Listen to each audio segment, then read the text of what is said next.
Excited na ba? Excited? May narinig ko, excited na ako eh. Opo. Ganyan dapat yung mga baha mindset. Excited ka agad. Kamusta naman yung araw natin? Nakapag-almusal na ba lahat? Opo. Tama yan, dahil ang test nakakagutom. Pag nag-isip tayo, mabilis tayo magutom. Alam niyo ba yun? Opo. Simulan na natin yung ating chest clinic. Unang-una, bakit ba tayo nag-chest clinic dito sa Binyan? Dahil sa pagkakaalam ninyo, ang Binyan ang #1 sa buong Pilipinas pagdating ng chess. Bakit? Meron tayong mga regular tournaments. Maganda pag may tournament, na-inspire tayo mag-training. Tatalunin ko na yung tumalo sa akin next tournament. Siyempre, pag may tournament, ganado tayo mag-practice. Ganado tayo yung medal. Para saan pa, nagpa-practice tayo. Hindi naman tayo makasali ng mga tournament. Ang hirap. Papunta pa tayo sa napakalayo, magastos. Dito, lapit lang, sasakay lang. Actually, kung mas dito, pwede nilakahan mo. Si Coach dati, nilalakad yung malalayo na yung simula dito hanggang doon sa Santo Tomas. Nilalakad yan, malapit lang yan. Akala nyo malayo lang, malapit yan. Unang-una, may tanong si Coach. Ano kaya gusto natin paglaki natin? Ano gusto natin paglaki natin? Engineer! Grabe, pag sinabing chess player. Alam niyo ba, #1 course? Engineer! Pag chess player, sabi niyo naman, engineer yan. Ganun ang instinct. Pag ano yung tingin ng iba. Ano pa? Ano pa gusto natin paglaki natin? Ano pa gusto natin paglaki natin? Teacher! Actually, maganda ba yung teacher? Kahit teacher sa school, maganda. Pag na-regular kayo sa school, laki ng benefits sa mga government. Maganda din ang teacher. Ano pa? Ano pa gusto nyo? Businesswoman, magiging milyonaryo, maganda rin pag business entrepreneur tayo. Pag ang business, nag-boom, magiging milyonaryo tayo. Ano pa? Isa na lang.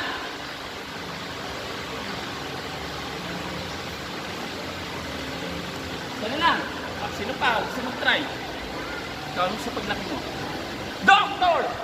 Gagamot ako ng dami ng sakit yun. Actually, lahat yan, maganda yan. Tandaan nyo, walang superior na profession. Nasa tao yan. Kahit ang teacher, pag-superior ka lang sa doktor, paano ka po yung doktor? Pero hindi. Nasa sa inyo yun, kung ano yung paas. Ano kayo, nag-doktor kayo, hindi nyo naman gusto yung doktor. Nag-teacher kayo, hindi nyo naman gusto yung teacher. Nasa sa inyo yun. Pero ganito ang tanong. Madali lang ba maging doktor, maging teacher, maging engineer? Mahirap. Una-una, kailangan na ng pera. Para tayo makapag-aral, kung wala tayong pera. Ang hirap. Alam niyo ba ang pinaka-magandang scholarship sa lahat? Coach, kagaling ng pag-aaral para maging ko. #1 sa school. Scholarship, academic scholarship. Coach, magtatrabaho ako. Tapos mag-aaral, pwede din. Pero alam niyo ba, ang pinakamagandang scholarship? Pagiging varsity. Pagiging magaling sa isang sports. Bakit? Bakit yun yung pinaka-the best scholarship? Unang-una, wala kang babayaran sa school. 0. Pangalawa, meron ka pang allowance. Makukuha every month. Pangatlo, meron ka pang dorm. Pag ikaw ay athlete, nasa province ka nakatira, Laguna, automatic, meron kang dorm. Lahat yun. Yung matatalino, selective lang. Pag sinabi mong athlete ka, hindi po pwede pag kinuha ka ng university, nasa province ka. Automatic, my dorm. Tapos, ano pa meron? Meron pang food. May pagkain pa. may allowance ka na, dito pa sa school, may food, may dorm ka pa, ano pa? Eh, athlete, prone sa injury, di ba? Ma-aksidente tayo, di ba? Sasakit yung mga katawan natin, tama ba? Libre pa hospital. Saan ka pa? Halos lahat, libre. Kaya ang pinaka-the best, maging athletic, scholar, magaling sa sports. Ngayong ganito na. Coach, eh dito tayo sa chess. Kaya ba namin, coach, maging athletic, scholar? Kaya! O, unang-una, nasa mindset natin yon. Kung gusto natin maging magaling. Example, si Francesca. Kilala si Francesca? Dito rin nag-aaral yun, sa Langkiwa. O, dito rin. Katulad ninyo, gumaling sa chess. Nasaan siya ngayon? Nandun sa university. O, kaya, ang tanong, kaya niya, kaya ba rin ba natin? Kaya. Una-una, nasa mindset. Pag nilagay natin sa isip natin, magiging magaling ako, magiging magaling talaga kayo. Ganon. Ngayon, madali lang ba matutunan ng chess? Yan ang tanong. Madali lang ba? Madali. Kahit 2 oras, matutunan na kayo maglaro ng chess. Dali lang pala, coach. At ano, madali ba maging magaling? Hindi. Tama. Kahit anong sports, kahit basketball, kahit volleyball, kahit chess, kahit badminton, kahit ano pa yan, mahirap ang maging magaling sa isang sport. Kailangan nyo ng sipag, ng time, tiyaga, mga 1 taon, kahit anong sports. Madali lang mag-basketball o dribble. Eh pag naglalaro ka na, mahirap na. Volleyball, madali lang din matutunan. Kahit ka lang. Eh yung maging magaling, takes time. Ayun ibang mga player, after months, ang hirap, coach. Hindi ka pwedeng tawagin champion pag ganon. Dapat, gusto ko maging magaling. Ganun lang. Hindi ba, tinatalo ko, coach. Ayoko na. Hindi ganon ang mindset ng isang champion. Ang mindset ng champion, next match, mas magiging magaling ako. Okay lang, matalo ko, basta mag-improve. Ganun ang mindset ng isang champion. Hindi niya kino-compare na, bakit mas magaling mo sa akin? Hindi. Ang iniisip niya lagi, dapat maging magaling ako. Magaling. Mas magaling. Next match, mas magaling. Ganun. Ganun ang mindset. Dapat natin mga chess player, kung gusto natin gumaling. Tandaan nyo, may mga tournament tayo dito, kaya hindi sayang ang pag-training nyo kung gusto nyo mag-personal training. Lagi tayo may tournament. Ngayon, simulan na natin sa board. Nasa board na tayo. Asan yung chess? May 6 na pyesa lang. Pag isasama nyo, may rook, may knight, may bishop, may queen, may king, saka pawn. Tulad sinabi ni coach, madali lang matutunan ang chess. Bakit? 6 na pyesa lang ang kailangan nyo tandaan, 6 na moves lang. Ibig sabihin, ang dali. Una-una, yung nasa corner, anong tawag dito? Rook. Lahat na nito ay mga tao. Lahat ng tao. Ano yung rook? O yung rook, yung tinatawag na administrator. Yung namamahala sa palasyo. O yan yung rook. Kapag sinabi yung rook castle, palasyo. Ngayon, tao siyempre, ang tawag sa kanya, yung namamahala sa palasyo o yung administrator kung tawagin. Sumunod yung knight. O yung knight, hindi siya horse. Sa unang panahon, pag ikaw ay may kabayo, tinatawag kang knight, magaling kang warrior. Pag sinabing knight, veteran warrior. O yung nakaupo sa isang kabayo. Sa unang panahon, pag ikaw ay may kabayo, ibig sabihin, magaling ka. Limited lang ang binibigyan ng may kabayo na unang panahon. Sumunod ang pare o yung bishop. O yung bishop, yung pare, yung priest. O bishop, pare. Sumunod yung queen o yung asawa ng hari. Queen, yung reyna, tawagin. Sumunod yung king, yung hari. Ang pinakahuli, yung pawn. Ano ba yung pawn? Yung soldier, yung sundalo. Sundalo, pawn. Hindi cellphone ha. Yung pawn, P-A-W-N. Pawn, ibig sabihin soldier. Sundalo. Ganyan. Ito lang, 6 na pyesa. Sino yung hindi pa marunong mag-chess? Taas ang kamay. Okay lang, huwag kayong mahiya. Sino yung mga pa lang, bago pa lang? Di pa naman yung moves. 1, 2, 3, 4. Okay lang yan. Sige. Ano yung 6 na pyesa? Ano yung 6 na yun?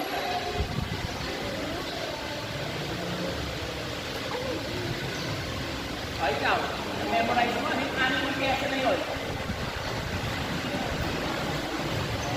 Rook, Knight, Bishop, King, Queen, Pawn. Galing. Bibigyan natin ng mga booklet.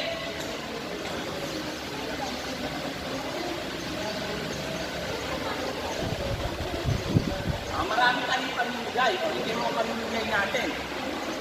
Sa mga bago, ano ba yung level 1? Yung level 1, para sa hindi marunong, nandito yung mga moves ng chess.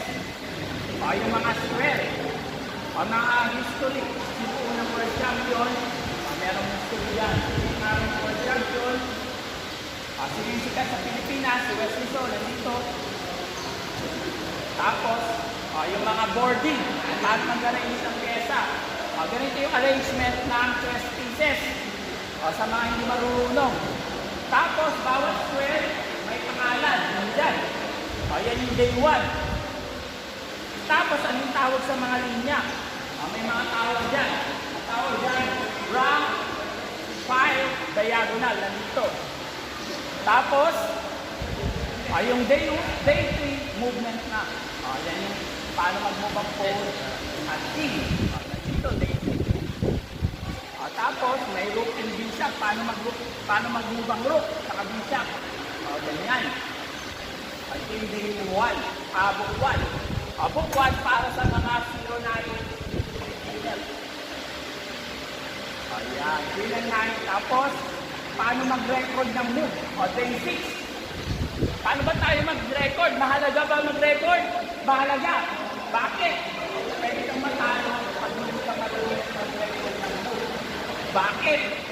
Sa tournament sa school, yung standard, kailangan mo isulat yung move. Kaya para pag hindi ka marunong, required na marunong tayo magsulat ng moves. Nandiyan yun, day 6. How to record the moves. Tapos, yung day 7, ito yung mga basic guide sa paglalaro ng chess. Nandyan, ano ba yung mga basic guide? Control the center. Develop knight and bishop. Castle early. Mga basic guide sa mga beginner. Tapos may game example. Ito yung game example. Paano ba i-apply yung principle? Paano ba i-apply yung control the center? Paano ba i-apply yung developing? Nandito ito yung book 1. Saka zero knowledge. Yan.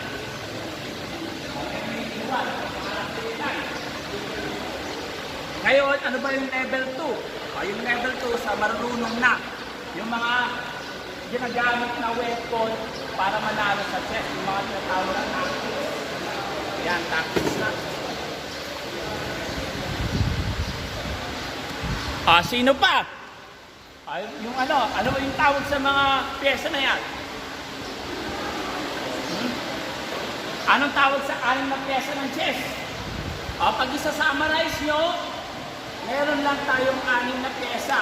6 lang ang pyesa sa chess. Kahit 32 pieces yan. Ano yung 6 na yun?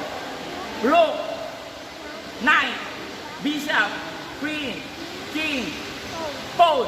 Very good. Bigyan natin ng level 1. Level 1 para sa Zero knowledge.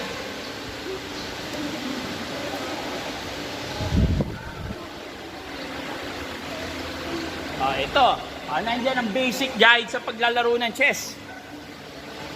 Ngayon, simulan natin sa rook. Bawat pesa may value. Okay. Ang rook, merong 5 points. Ang bishop ay 3. Bakit kaya ang rook may 5, ang bishop ay 3 lang? Mamaya malalaman nyo. Mamaya explain natin bakit ang rook ay 5, bakit ang bishop ay 3. Siyempre, mahirap i-reason out pag hindi natin alam yung moves. Ito, 5 yung rook, yung bishop, 3. Yung knight, 3. Unang-una, coach, bakit pa natin kailangan alam ni coach yung value? Pwede naman natin ignore.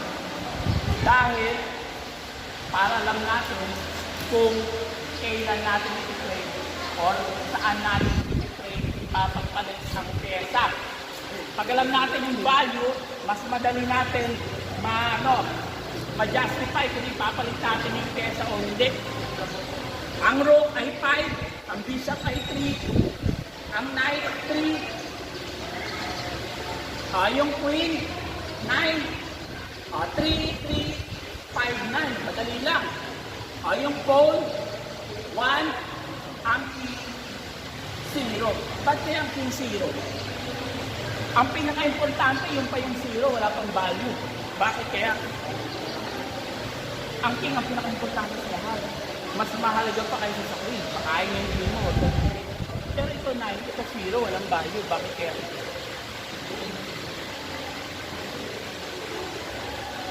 Bakit kaya gano'n? Dahil pag ang king na-captured na checkmate, game over. Kaya no value. Ang queen ma-capture na yung king, okay lang. Pero pag ang king na checkmate, game over. Simulan natin sa rook.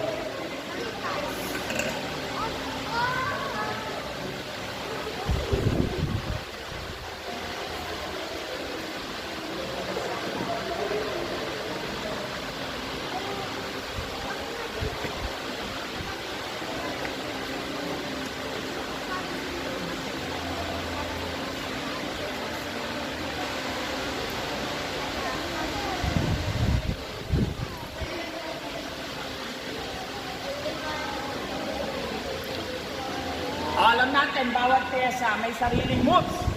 Kailangan natin alamin paano mag-moves ang bawat pyesa. Unang-una, simulan natin sa rook. Ang rook, pwede siyang mag-move vertical, pataas, straight, pwede horizontal. Pwede siya sa kaliwa, pwede sa kanan, pwede sa taas, pwede sa baba. Ganyan mag-move ang rook. Pwede ba siya, coach, sa tabi? Pwede. Dadaanin siya. Pwede ba sa dulo, coach? Pwede. Pwede ba siya dito lang sa gitna? Pwede. As long as nasa line siya, dadaanin siya, pwede. Kahit sa tabi, sa kaliwa, pwede rin. Kung gusto niya sa dulo, pwede rin. Pwede siya sa baba. Ngayon, paano pag may mga nakaharang na coach na laban? Tapos, may pawn na rito, ganyan na, may nakampi na. Ang tanong, hanggang saan ba ang rook?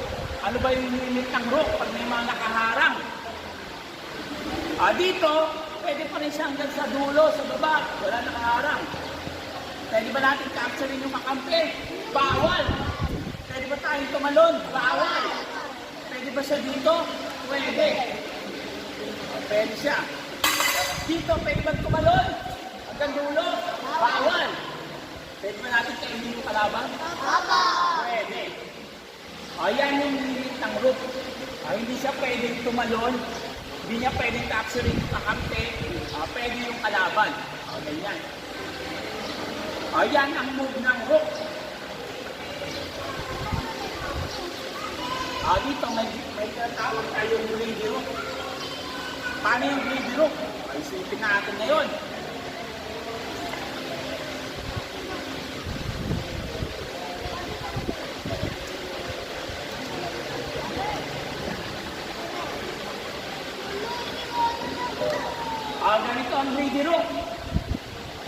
chess, bawat move, bawat laro, nag-isip tayo, pinag-isipan. Importante.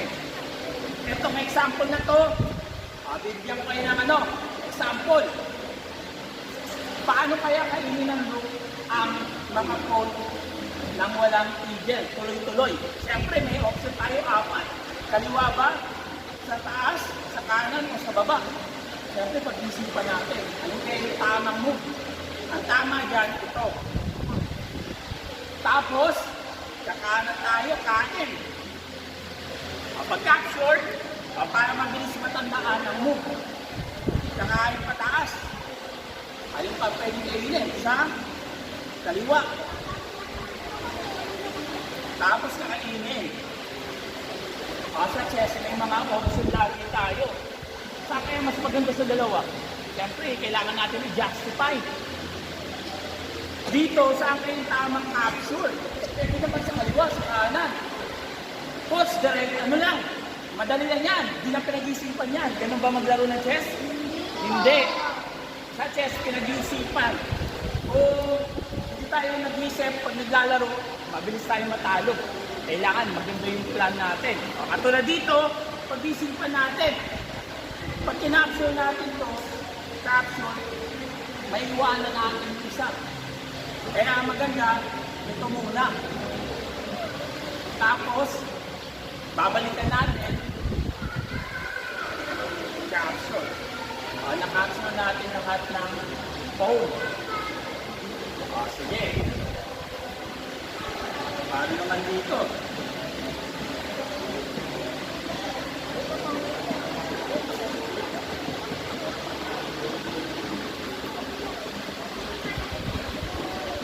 Sino gusto mag-try? Diyan, paano kayo makapsure lahat ng group? Yan, tuloy-tuloy. May choices tayo. A, B, C, or D. Saan kaya?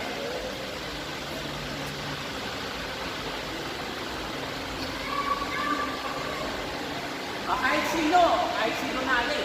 Yan.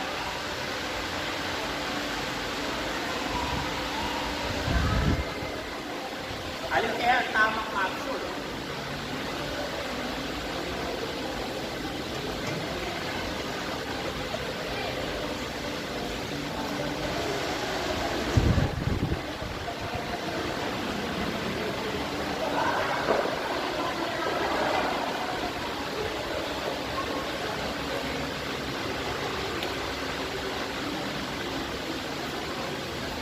Sige. Saan yung tamang capsule? Yan. Sige, tingnan natin kung tama siya. Capsule. Pero ito yung puzzle coach. Paano ba natin makapsule? Saan kadadaan? Kailangan makapsule mo to. Paano mo makapsule yan? Saan kadadaan? Siyempre, dadaanan mo ganyan. Wala ka naman makapsule sa daanan na yan. Ganito rin, wala. Ibig sabihin, mali. Tama.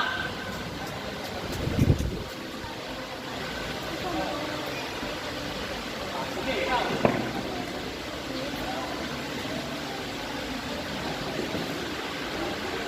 Capsule. Capsule. Capsule. Capsule. Kakasabing over. Hindi rin.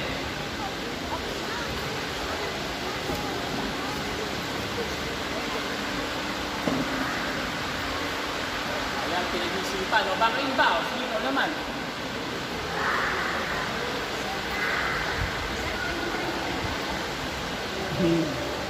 Ikaw. Paano mo capture lahat?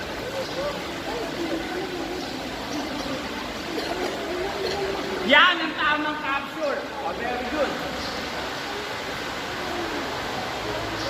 Ano sumunod? Hindi. Nandito yung phone, di ba? Nasa puti. Hindi. Pero tama yan. Yan yung tamang sumunod.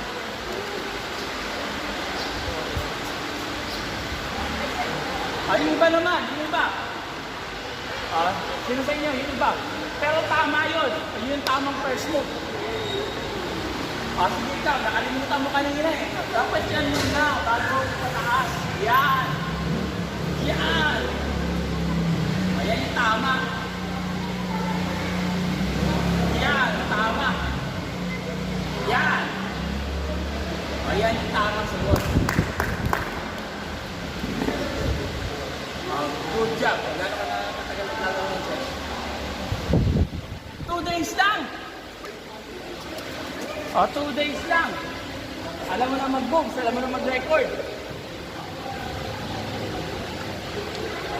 Pero pwede pagbigyan ng dalawang, yan. 1 and 2. Ito, pag mo moves, yung sunod, mga tactics. May example naman dyan, kaya madali lang yung yan.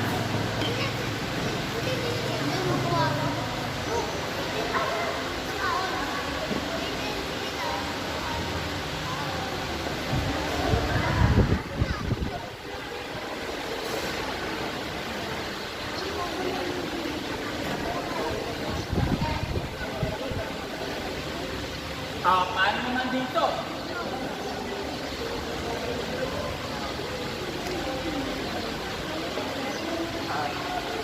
Yung tamang capture. Hindi. Look. Look pa mo. Yan ang yung move.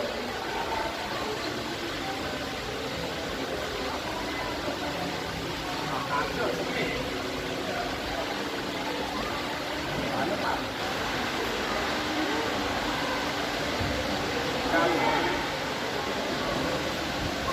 Anong kasunod? Capture. Capture. Capture.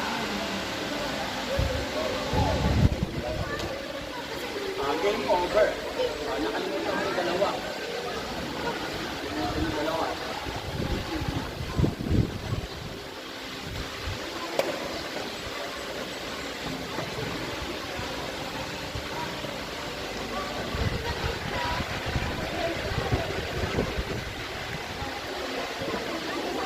Sino pa? Ikaw. Yan ang tama. Nasa dulo. Tama. Yan, tama. Tama. Tama. Yan. Yan, tama. Ganon. Yan. Tama. Ganito. Gano'n ka naman nalaro ng chess? Marunong ka na mag-move. Bigyan natin ang level 2 sa mga level 2, ano ba yung level 2? Nandito. Ano yung content ng level 2? Unang-una, double attack, yung number 1 weapon sa chess. May pin, may removing the defender. Bawat naman yan, may example. May example, kaya mabilis siya maintindihan. Ito yung example niya. Ano ba yung double attack? Ganyan. Attacking 2 pieces. Tapos merong game example. Nandyan. Nandyan na yung natin. May opposition, basic sa endgame, may game example. Good job. Isa na lang. Saro.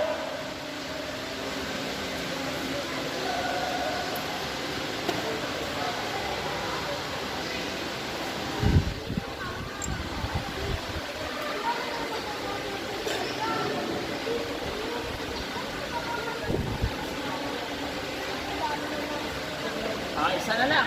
Isa na lang. Ikaw, tapos na lang. Kuha ka na. Ikaw. Ano yung tamang action? Baligtad na. Baligtad na.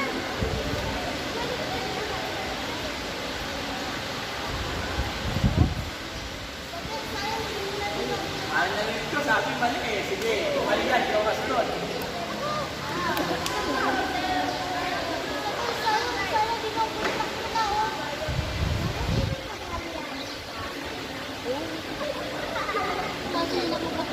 Game over. Wala. Ito, narinig ko mali daw. Sabi niya, mali daw. Hindi na natin. Sabi niya, mali. Bakit mali? Mali yung tama.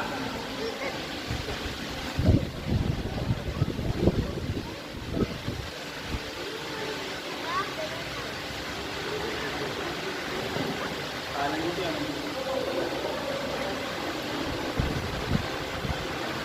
Hindi. Hindi ganyan paano mag-move ang rope straight. Ganyan pag-X, bishop yan. Pero mali yung move mo, kanina. Mali niya.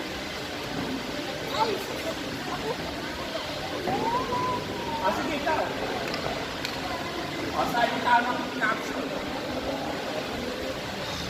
Yan, tamang capsule. Mali. Hindi pwede kainin yan. Hindi yan. Pero tama yan. Ito hindi pwede kainin yan. Yan. Tamang move. Yan. Yan, straight. Yan, tama. Tama ba yan? Pangmali. Sure ka ba dyan?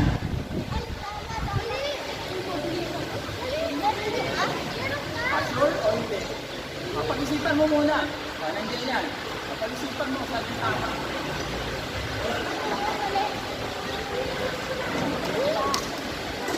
Yan ang tamang capture. Naiwanan mo kasi yan. Yan.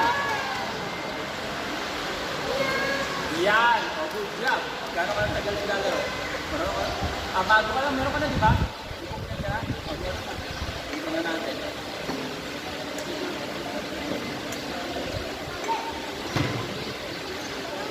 Alam na natin yung rook. Ngayon yung bishop. Paano ba mag-move ng bishop? Paano ba mag-move? Bakit ang bishop ay 3, ang rook ay 5? Malalaman na natin. Ang bishop, madiagonal. Pwede ba siyang pumunta sa puti? Hindi. O kaya, ang bishop ay 3 lang. Ang rook ay 5. Ang rook kaya niyang daanan lahat ng square. Pero ang bishop, 50% lang, kalahati lang. O kalahati lang ang pwede niyang puntahan sa green lang. Kaya ang bishop ay 3 points. Ang rook ay 5. Ganyan ang bishop. Katulad ng rook, hindi rin siya pwedeng tumalon. Hindi niya rin pwede kainin yung kakampi. Hindi rin siya pwedeng tumalon. Katulad ng rook, pwede rin siya sa katabi. Pwede siya hanggang dulo kung gusto niya. Pwede siya sa ibang direksyon. Pwede dito. Pwede hanggang sa dulo. Katulad ng rook, paano pag may mga pyesa ng kalaban?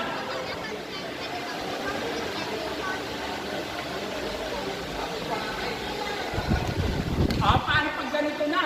Pwede ba natin talunan? Hindi. Pwede ba natin kainin yung kalaban? Hindi. Paano pwede pa padamas tayo? Ganyan, kain? Bawal. Dama lang yun. Ito, chess. Ayan. Hindi yan pwede. Tandaan nyo, mamaya, magawa nyo sa bishop. Hanggang dito lang. Pwede ba siya dyan? Pwede. Pwede nyo ba kainin yan? Bawal. Sige.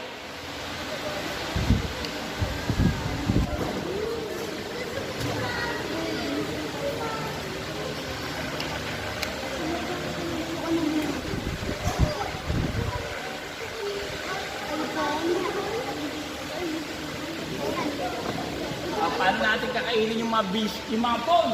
Gamit yung bishop. Meron tayong 4 na choices. Sige.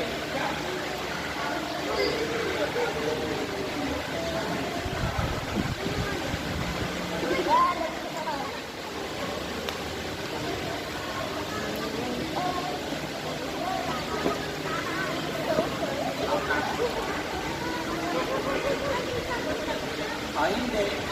Wala na siyang kapag ito, wala na katapos. Wala na. Pag dito, wala siyang kinain.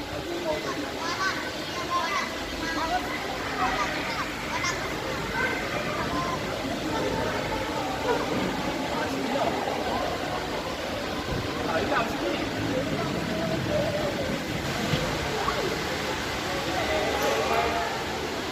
Tama. Yan yung tamang capsule. Tama.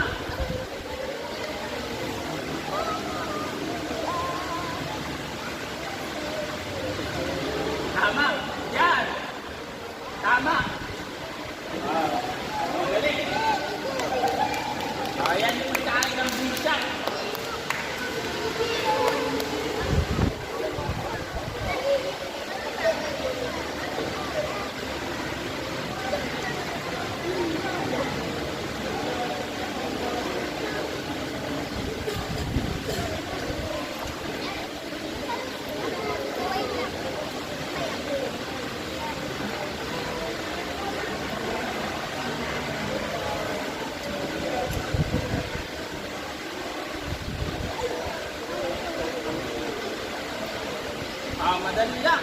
Ay, ikaw.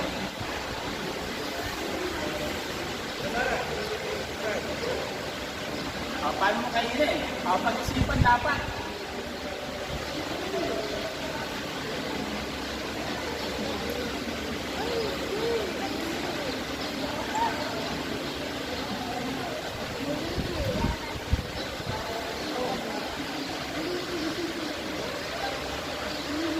Game over. Wala na. Game over.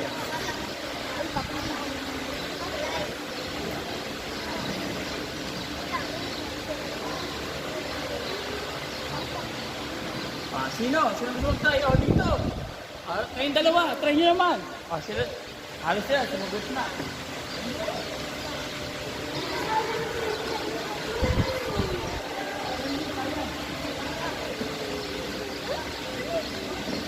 Kailangan nakatingin ko sa board. Or pwede ka man lumipat doon sa ano. Para nakaharap. Pwede naman pag ano. Try lang.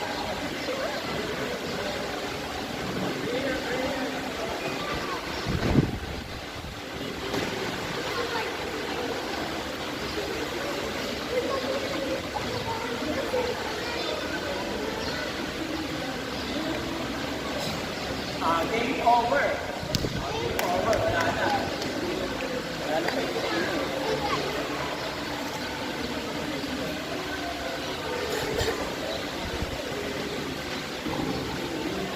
Sige ka. Oo, kailangan bumawi. Hindi namin suot.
Pero nice.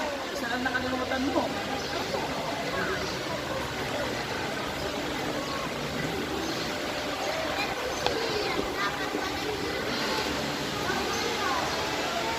Ikaw, narinig ko sabi mo, mali.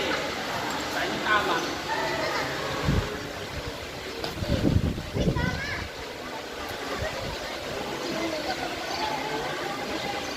Mas okay tayo sa na. Sa kanya, kita yung nakain. Apat lang. Apat na nakain mo. Sa kanya, ito. Mas tama yung sa kanya. Ito sa kanya, ito apat.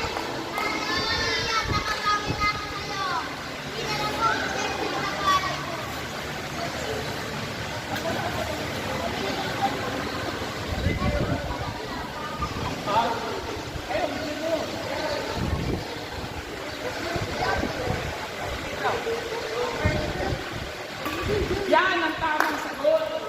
Ito, yan. Yan ang tama, yan.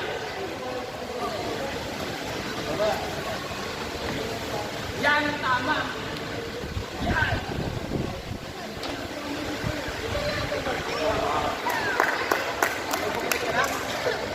Wala pa. Marunong ka lang mag-move. Bigyan kita ng level 2 or 3.